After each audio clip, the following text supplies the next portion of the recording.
नमस्कार and welcome back to the new blog of Tanaya Nikhil. मी तनया हा निखिल तुमचं अगदी मनापासून स्वागत करतोय आजच्या ब्लॉगमध्ये. सो फायनली सखीचं अन्नप्राशन करतोय आम्ही. खूप मागे पुढे झालं बट उद्या फायनली आहे. सो बऱ्याचशा गोष्टी मी ऑनलाईन मागवल्या आहेत त्या मी तुम्हाला दाखवेल. काही दुकानदारांना सांगून मागवल्या आहेत त्या पण आल्या आहेत. बट आता लास्ट मिनिटचं जे छोटं छोटं असतं ना ते घ्यायला मी निखिल बाहेर चाललो आहे सखीला आईंकडे सोडून. बाहेर जाऊन जी लास्ट मिनिटची शॉपिंग होती ती सगळी आम्ही करून आलो. सो ऑलमोस्ट माझी सगळी तयारी झालेली आहे. निखिललाही सुट्टी आहे आज. निखिल पूर्ण वैतागला आहे माझ्या इन्स्ट्रक्शन्सला बट ठीक आहे. सो ही आमची बैठकीची रूम आहे जी युजली यूज होत नाही. सध्या मी इथे दोरी टांगली होती कपडे वाट घालायला. इथे आम्ही अन्नप्राशन करणार आहे सखीचं. निखिल तुझी काही टिप्पणी? एवढं कोणासाठीच केलं नाही मी, जेवढं त्या पोरीसाठी करतोय.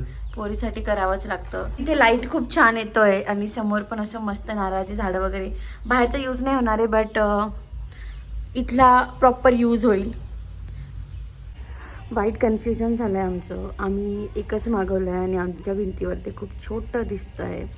2 मागवायला हवे होते असं निखिलचं म्हणणं आहे बट आता असं पण ते मिळणार नाही आहे. त्याला जायला 8-15 दिवस लागले होते. या अरे ते टिकतही नाही आहे. करूयात काहीतरी. हे सध्या सगळ्यात मोठा टास्क आहे ह्या गाद्या सरकवणं. ह्या खूप जड आहेत. एकाच्यानी सरकवणंच आणि एवढं मिळालेलं नाही. हा कलरच असा आहे. यावर पण कमेंट कराल. फायनली हा असा आडवा बॅकड्रॉप सिलेक्ट केला आहे. ॲक्च्युली हा मला भेटत होता हा असा 8x5चा आडवा बट मीच तो 5x8चा मागवला. बट ठीक आहे. आता हे नाव वगैरे ओवायला घेते मी.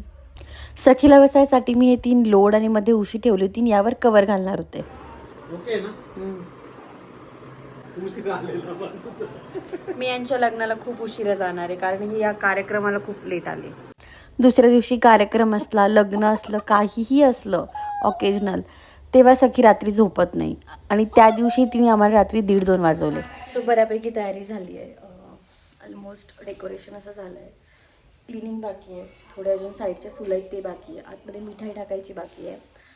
ते जे आहे ते मी दोघं साईडला लोडमध्ये उशी आणि मागे उशी टाकली आहे. ॲक्च्युली मी ती छोटी खुर्ची पण ऑर्डर केली होती बट ती येत नव्हती आणि तिचे रिव्ह्यू पण एवढे चांगले नव्हते. शेवटी ती कॅन्सल केली. म्हटलं 1 तासाच्या कार्यक्रमासाठी कशाला. सो हे असं दिसतं आहे काही. बघूयात अजून कसं कसं काय काय होतं आहे. ॲक्च्युली आम्ही कार्यक्रम 9:30 सुरू करणार होतो. आत्ता 10:30 झाले.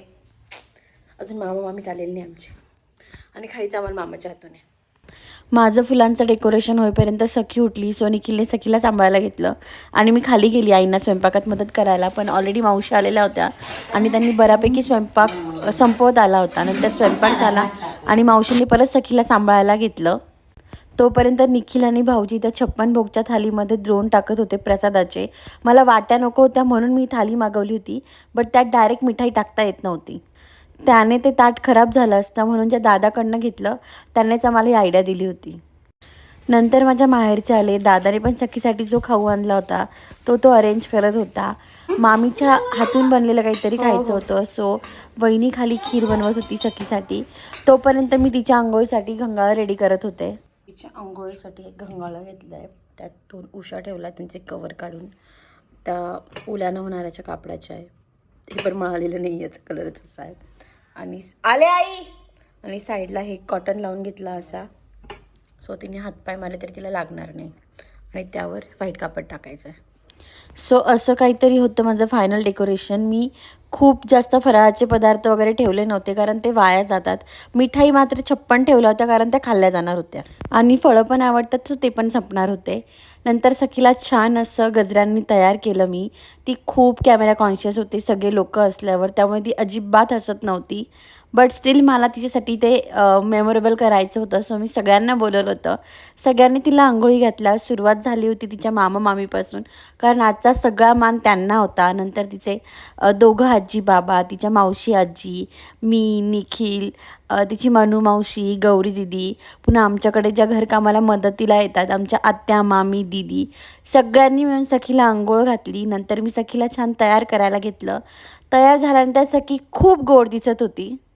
या ड्रेसबद्दल मला बऱ्याच जणांनी विचारलं बट हा ऑनलाईन नाही घेतला आहे. हा घरी शिवलेला ड्रेस होता. फायनली तिचं औक्षण केलं वहिनीने आणि तिने मामाच्या हातून पहिला घास घेतला. पहिल्यांदा गोड खात होती सखी काहीतरी म्हणून तिची रिॲक्शन खूप छान होती. तिला ते इतकं आवडलं होतं की चमचा थोडा मागे पुढे केला की ती रडायला व्हायची. नंतर तिला दादाने अंगठी करून आणलेली होती सोन्याची, अन्नप्राशनसाठी ती घातली. नंतर तिचे आजी बाबा, तिच्या मावशी, काका सगळ्यांनी मिळून तिला खीर खाऊ घातली. सगळ्यात शेवटी मी आणि निखिलने भरवायला घेतलं तिला. जनरली ती जेव्हा आमच्याकडे बघते तेव्हा ती खूप खुश होते आणि हसते. बट आज तिचं आमच्याकडे अजिबात लक्ष नव्हतं. तिचं पूर्ण कॉन्सन्ट्रेशन त्या वाटी चमच्यावर होतं. ती त्याच्यावर अगदी झडप घेत होती जर ते इकडे तिकडे केलं तर. सगळा कार्यक्रम झाला. सगळे मोठे माणसं खाली गेलो.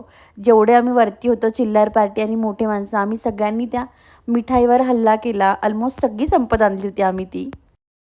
एक नंबर आयटम, एक नंबर आयटम आहे. काय पण तो तू खाऊन बघ. चॉकलेट आयटम हा सगळ्यात भारी ना लखनौला भेटतो. लखनौला 56 बघ म्हणून दुकान आहे त्याच्याकडं. हे असंच मेवा बाईट म्हणून झालं अन्नप्राशन. ही पण काजू कतलीच आहे. स्वयंपाकात बनलं होतं बटाट्याची भाजी, कोशिंबीर, कढी, उसळ.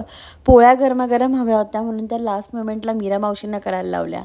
सगळं आवरलं. मग माणसांची जेवणं झाली, मग आमची जेवणं झाली आणि वेळ आली माझ्या मम्मी पप्पांची घरी जायची. पण त्याआधी गौरीचं आणि मनूचं इतकं काही काही चालू होतं. अन्नप्राशन सखीचं होतं बट सगळ्या खाऊवर गौरीची पूर्ण नजर होती. आल्याला तिने मला सांगितलं होतं आत्तू हे सगळं फक्त माझं आहे. सो कार्यक्रम खूप छान झाला आहे सखीचा. आम्ही मुळात असे पदार्थ आणलेच नव्हते जे वाया जातील म्हणून मी ते बिस्किटांचं घर वगैरे बनवलं नाही. लास्ट टाईम वाया गेलं होतं डोहा जेवणाच्या वेळेस. यावेळेस जेवढं होतं ऑलमोस्ट तेवढं आम्ही संपवलं आहे. फळं राहिलेत ते हळूहळू खाल्ले जातील. फराळ होतं ते पण खाल्लं जाणार आहे. मिठा सगळ्या संपल्या आहेत. सो आता ही सगळी आवरासावर करायची आहे. बट आमच्या सखीचा कार्यक्रम खूप छान पार पडला. तुला आवडला? आमच्या कार्यक्रमाला पाऊस हा जोरदार असतो. हा म्हणजे जिथे पाऊस नसतो तिथे आम्ही कार्यक्रम करू शकतो. तिथे हमखास पाऊस येतो.